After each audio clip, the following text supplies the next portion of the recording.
Hello students, myself Professor R.S. Udpudi from VLDS College, Jamkandi. Welcome to my e-learning class. Please like, share and subscribe my channel for more updates. Today I am explaining about functions of commercial bank in this video. Okay. Banks in these days provide a variety of services. These provide both short-term and long-term credit. Their customers come from all walks of life, from a small business to a multinational corporations having its business activities all around the world. The banks have to satisfy the requirements of different customers belonging to different social groups. So, commercial banks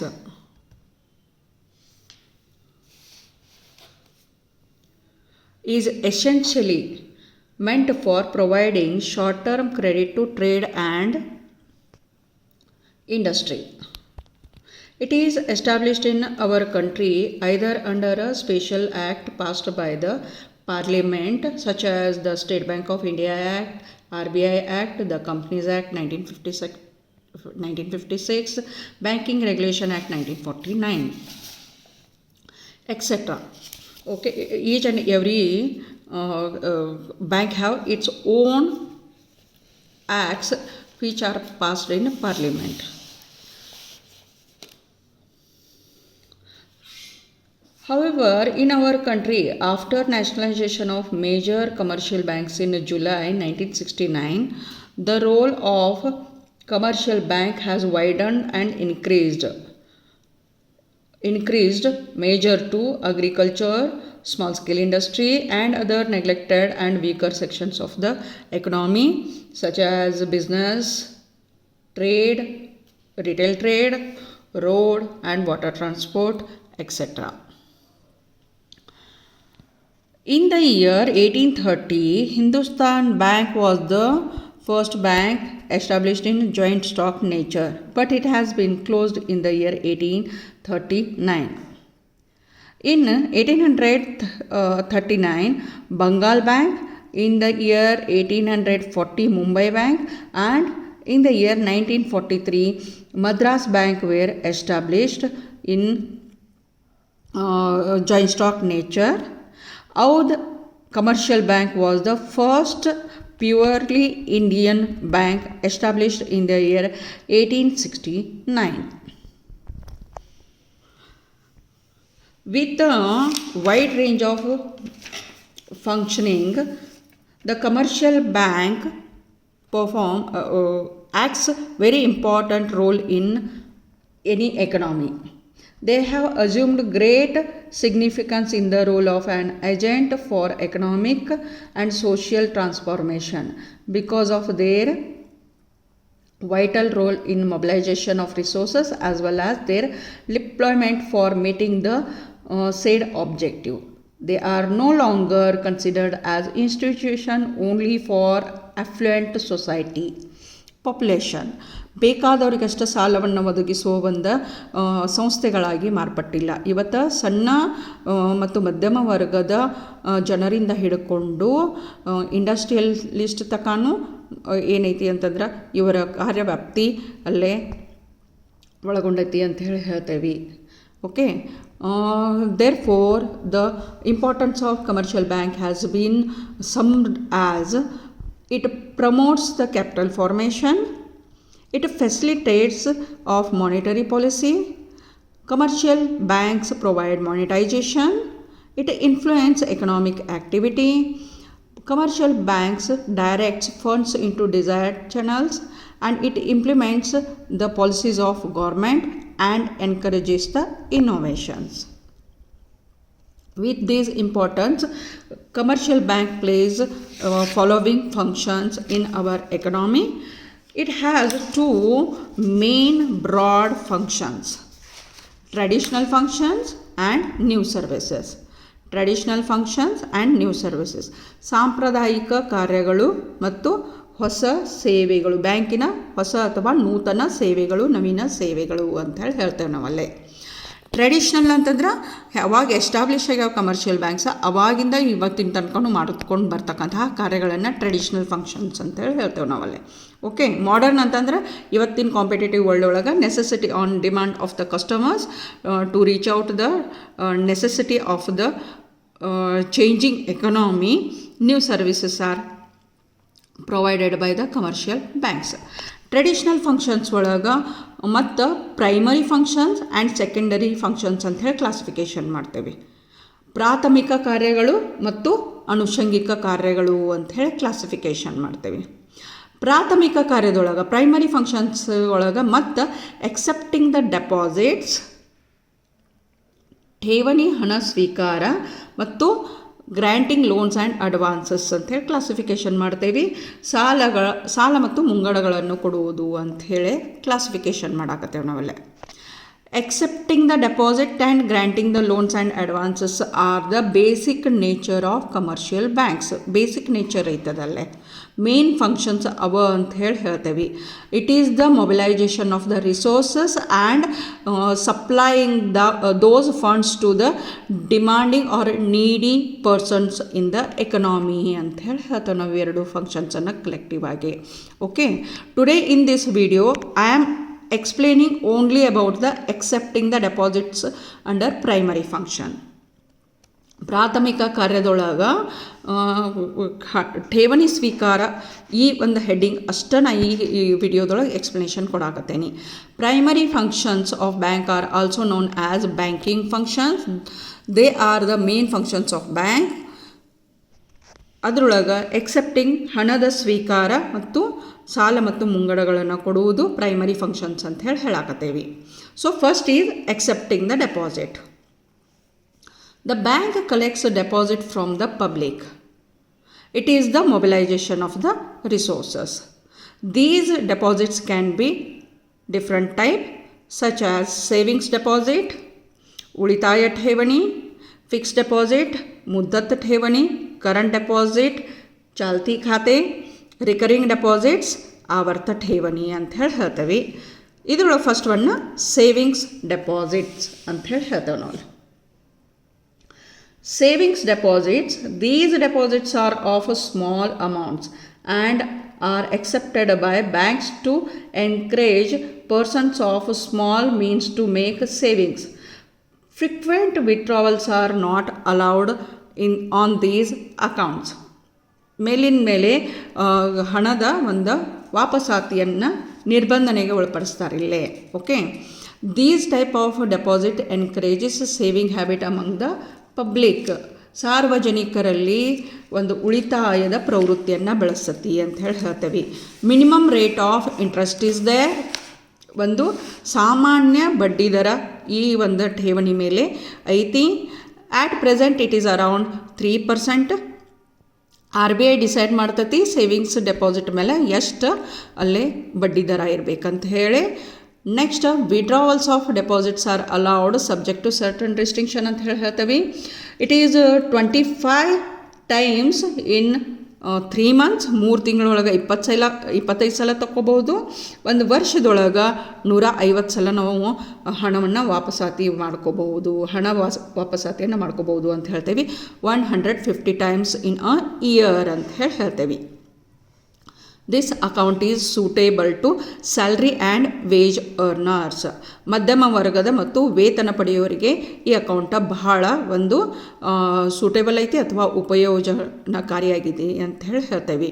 this account can be opened in single name or in joint names. ಒಬ್ಬ ವ್ಯಕ್ತಿ ಅಥವಾ ಜಂಟಿ ಖಾತೆಯನ್ನು ತೆಗಿಬಹುದು ಇದನ್ನು ಅಂತ ಹೇಳ್ತೇವೆ. Pay in ಸ್ಲಿಪ್ದಿಂದ ಹಣವನ್ನು ವಾಪಸ್ ಮಾಡ್ಕೋಬಹುದು. ಆಮೇಲೆ ಬ್ಯಾಂಕ್ಗಳೇನೈತಿ ಇದ್ರ ಜೋಡಿ ಪಾಸ್ಬುಕ್ಕನ್ನು ಕೊಡ್ತಾರೆ. ಪಾಸ್ಬುಕ್ದೊಳಗೆ ಎವ್ರಿ ಟೈಮ್ ನೀವು ಏನು ವಿಡ್ರಾವಲ್ ಮಾಡ್ಕೋತೀರಿ ಆ ಟೈಮ್ದೊಳಗೆ ಎಂಟ್ರಿ ಮಾಡಿಕೊಡ್ತಾರಲ್ಲೇ. Okay, next account is fixed deposit ಅಂತ ಹೇಳ್ತೇವೆ. ಮುದ್ದತ್ ಠೇವಣಿ ಅಂತ ಹೇಳ್ತೇವೆ. Fixed deposits are deposits repayable after the expiry of certain period, which generally varies from 3 months to 5 years. ಇದು ಒಂದು ಸ್ಪೆಸಿಫಿಕ್ ಪೀರಿಯಡ್ ಆಫ್ ಟೈಮಿಗೆ ಹಣವನ್ನು ಇಟ್ಕೋತಾರ ಅಂತ ಹೇಳ್ತೇವೆ ನಾವಲ್ಲೇ. It is very popular among the public. And it is very useful for bankers also. ಬ್ಯಾಂಕ್ನವ್ರಿಗೂ ಇದು ಒಂದು ಹಣದ ಠೇವಣಿಯನ್ನು ಇಟ್ಕೊಳ್ಳೋಕೆ ನಿರ್ದಿಷ್ಟ ಸಮಯದವರೆಗೆ ಹಣದ ಅವಕಾಶವನ್ನು ಅಥವಾ ಹಣವನ್ನು ಬೇರೆ ಕಡೆ ತೊಡಗಿಸಿ ಲಾಭವನ್ನು ಗಳಿಸುವ ಅವಕಾಶವನ್ನು ಒದಗಿಸಿಕೊಡೋದ್ರಿಂದ ಬ್ಯಾಂಕ್ಗಳಿಗೇನು ಇದು ಹೆಚ್ಚು ಪ್ರಿಯವಾದ ಒಂದು ಡೆಪಾಸಿಟ್ ಅಂತ ಹೇಳ್ಬೋದು. ಆಮೇಲೆ ಸೆಕ್ಯೂರಿಟಿ ಮತ್ತು ಹೈ ರೇಟ್ ಆಫ್ ಇಂಟ್ರೆಸ್ಟ್ ಇರೋದ್ರಿಂದ ಪಬ್ಲಿಕ್ನಾಗೂ ಸಾರ್ವಜನಿಕರಿಗೂ ಸಹ ಇದು ಸಾಕಷ್ಟು ಆಕರ್ಷಣೆಗೆ ಒಳಪಡ್ತೈತಿ ಅಂತ ಹೇಳ್ತೇವೆ ನಾವು ಅಲ್ಲಿ. Okay, minimum 90 days or 3 months to 5 years ನೀವು ಏನೈತಿ ಅಂತಂದ್ರೆ ಡೆಪಾಸಿಟ್ಸನ್ನು ಇಡಬಹುದು ಅಂತ ಹೇಳ್ತೇವೆ. It carries higher rate of interest, ಬಡ್ಡಿಯ ದರ ಬಹಳ ಹೆಚ್ಚಿರ್ತೈತಿ ಅಂತ ಹೇಳ್ತೇವೆ. The longer the period the higher will be the rate of interest. And on this account no introduction is needed. ಯಾವಾಗ ಮುದ್ದತ್ ಠೇವಣಿ ಇಡಕ್ಕೆ ಗ್ರಾಹಕರು ಹೋಗ್ತಾರಲ್ಲ ಆ ಹೊತ್ನ್ಯಾಗ ಯಾರ್ದ ಒಂದು ಇಂಟ್ರೊಡಕ್ಷನ್ನದ ಅಥವಾ ಸಾಕ್ಷಿ ಬೇಕಾಗ್ತೈತಿ ಅಂತ ಹೇಳಂಗಿಲ್ಲ. ಡೈರೆಕ್ಟಾಗಿ ಹೋಗಿ ಇಲ್ಲೇ ಡೆಪಾಸಿಟನ್ನು ಇಟ್ಟು ಬರ್ಬೋದು. Fixed deposit gives higher security to the deposited amount and it can also be open in joint names. ಒಬ್ಬರ ಹೆಸರಲ್ಲೇನೆ ಇಡ್ಬೋದು ಅಂತಿಲ್ಲ, ಜಾಯಿಂಟ್ ನೇಮ್ಸ್ ಒಳಗಿಡ್ಬೋದು, ಜಂಟಿ ಖಾತೆಯನ್ನು ತೆಗಿಬೋದು. ಜಂಟಿ ಖಾತೆ ತೆಗೆದು ಹೊತ್ನಾಗ ಎಷ್ಟು ಜನದ ಹೆಸರು ಆ ಒಂದು ಖಾತೆ ಮೇಲೆ ಇರ್ತೈತಲ್ಲ, ವಿಡ್ರಾವಲ್ ಟೈಮ್ನಾಗ ಹಣ ವಾಪಸ್ ತಗೊಳ್ಳುವ ಟೈಮ್ನಾಗ ಅಷ್ಟು ಜನರ ಒಂದು ಸಮ್ಮತಿ ಕಂಪಲ್ಸರಿ ಬೇಕಾಗ್ತೈತದಲ್ಲೇ. ಅದರ್ವೈಸ ಮ್ಯಾಂಡೇಟ್ ಬರೆದು ಕೊಡಬೇಕಾಗ್ತೈತಿ, ತಮ್ಮ ಒಮ್ಮತಿ ಪತ್ರವನ್ನು ಬರೆದು ಕೊಡಬೇಕಾಗ್ತೈತೆ ಅದರಲ್ಲೇ. Okay, these are also called as time deposits. Fixed deposits are called as time deposits. ಸಮಯ ಆಧಾರಿತ deposits ಅದಾವಿಲ್ಲೇ. Even though FD is payable after expiry of specified period, banks allow encashment even before maturity. In such case, certain interest will be charged for the same. FD is specific period of ಟೈಮಿಗೆ ಇಟ್ಟಿದ್ರೂ ಸದೇಕ, ನಿರ್ದಿಷ್ಟ ಕಾಲಾವಧಿಗೆ ಇಟ್ಟಿದ್ರೂ ಸದೇಕ ಆ ಕಾಲಾವಧಿಗಿನ ಮೊದಲಿಗೆ ಅದನ್ನು ಹಣ ವಾಪಸಾತಿಯನ್ನು ಮಾಡ್ಕೋಬಹುದು.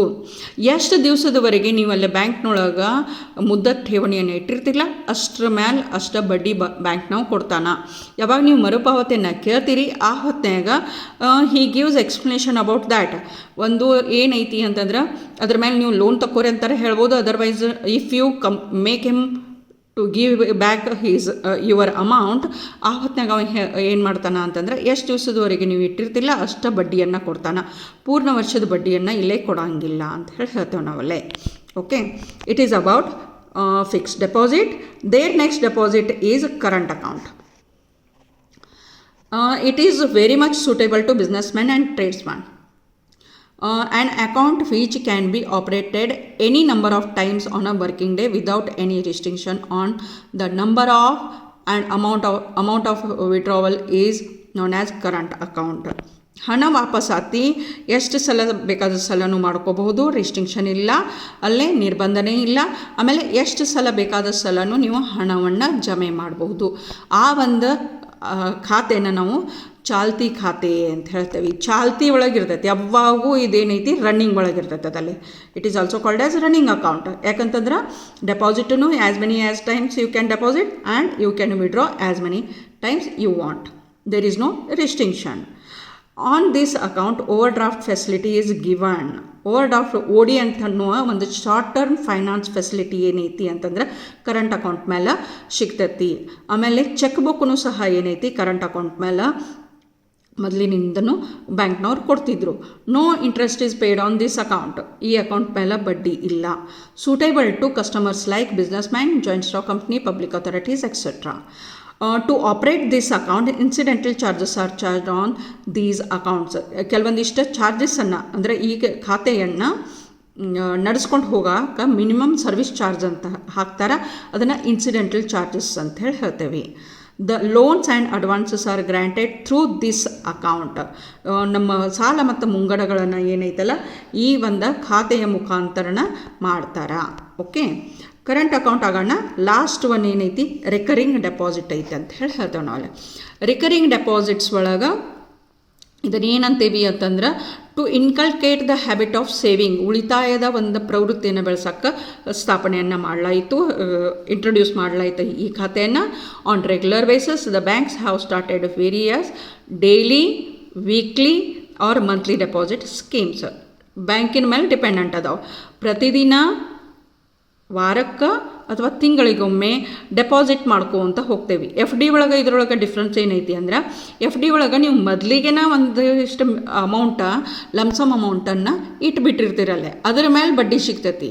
ಇಲ್ಲಿ recurring deposits ಒಳಗೆ ನೀವು ಎಷ್ಟು ಇವತ್ತು ಡೈಲಿ ನಾವು 100 ರೂಪಾಯಿ ಹಾಕಾಕತ್ತೀವಿ ಅಂತಂದ್ರೆ ನಮ್ಮ 100 ರೂಪಾಯಿದ ಮೇಲೆ ಅಷ್ಟೇ ಬಡ್ಡಿ ದರ ಸಿಗಾಕತ್ತೈತಿ.